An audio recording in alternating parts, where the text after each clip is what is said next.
নমস্কার, আর একটা গুরুত্বপূর্ণ আপডেট নিয়ে চলে এলাম। খুব গুরুত্বপূর্ণ ভিডিও। চ্যানেলে ফার্স্ট টাইমে থাকে চ্যানেলটাকে সাবস্ক্রাইব করে বেল আইকনটা টিপে রাখতে হবে লেটেস্ট গুরুত্বপূর্ণ আপডেট পাওয়ার জন্য। স্টেপ টু স্টেপ আজকের আপডেটটি আপনাদের সামনে তুলে ধরছি। আজ কথা হলো বার্ধক্য ভাতার 1500 টাকা নিয়ে। হ্যাঁ, বার্ধক্য ভাতার 1500 টাকা কারা টাকা পাবে কারা পাবে না সম্পূর্ণরূপে এই প্রতিবেদনে বলবো।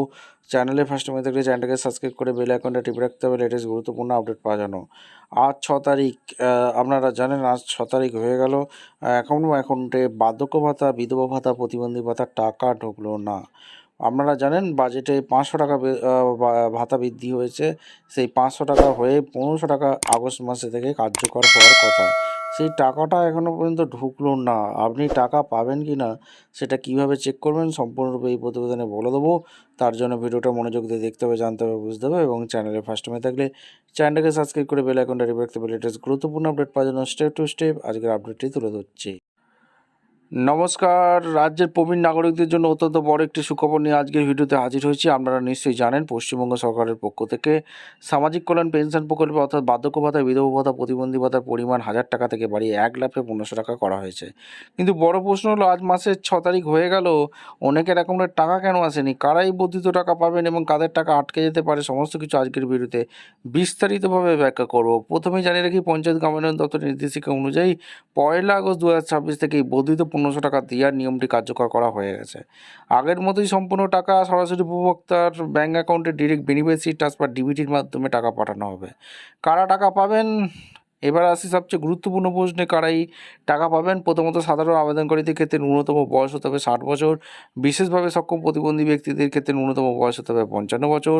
আবেদনকারী অবশ্যই পশ্চিমবঙ্গের স্থায়ী বাসিন্দা হতে হবে এবং কমপক্ষে 10 বছর এই রাজ্যে বসবাস প্রমাণ থাকতে হবে। যাদের আবেদন অলরেডি ভেরিফাই এবং ড্যাশবোর্ডের স্ট্যাটাস অ্যাপ্রুভ দেখা যায় তারা প্রত্যেকেই 1500 টাকা পাবেন। আর কারা টাকা পাবেন না, কাদের আটকে যেতে পারে, দেখুন যাদের ব্যাঙ্ক অ্যাকাউন্টের সাথে আধার লিঙ্ক ডিবিটি সক্রিয় করে নেই তাদের টাকা পাবেন না। সরকারি নথিতে যাদের আবেদন এখনও পেন্ডিং বা আন্ডার এনকোয়ারি গেছে তারা টাকা পাবেন না। যদি একই পরিবারের অন্য কোনো বড় সামাজিক পেনশন বা অন্নপূর্ণা যোজনার মতো প্রকল্প দ্বৈত সুবিধা নিয়ে থাকে, বা আপনি যদি সরকারি চাকরি করে থাকেন, আপনি যদি কোনো অন্য সরকারি প্রকল্পের টাকা পেয়ে থাকেন তাহলে কিন্তু এই সাময়িকভাবে আটকে যেতে পারে।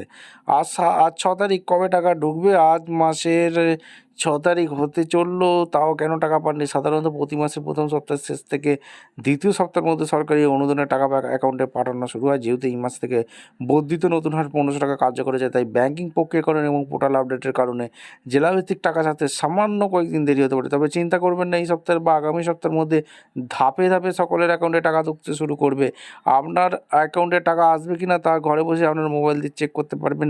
এর জন্য আপনাকে অফিসিয়াল পোর্টালে গিয়ে আপনাকে বেনিফিশিয়ারি আইডিতে স্ট্যাটাস চেক করতে হবে। সেখানে যদি স্ট্যাটাস ঠিক থাকে তবে আপনি নিশ্চিতভাবে টাকা পাবেন। আপনার কি এই মাসে বার্ধক্য ভাতার টাকা পেয়েছেন নাকি আপনাদের স্ট্যাটাসে কোনো সমস্যা দেখাচ্ছে? অবশ্যই নিচে কমেন্ট করে আপনার জেলার নাম সহ আমাদের জানান। ভিডিওটি ভালো লাগলে, এই তথ্যটি উপকারী মনে হলে অবশ্যই একটি লাইক করুন এবং বন্ধুদের সাথে শেয়ার করুন। এই সমস্ত ধরনের দরকারি আপডেট সবার আগে পেতে আমাদের চ্যানেলটাকে সাবস্ক্রাইব করে পাশে থাকুন, বেল আইকনটা প্রেস করে রাখুন। দেখা হচ্ছে পরবর্তী ভিডিও। ধন্যবাদ।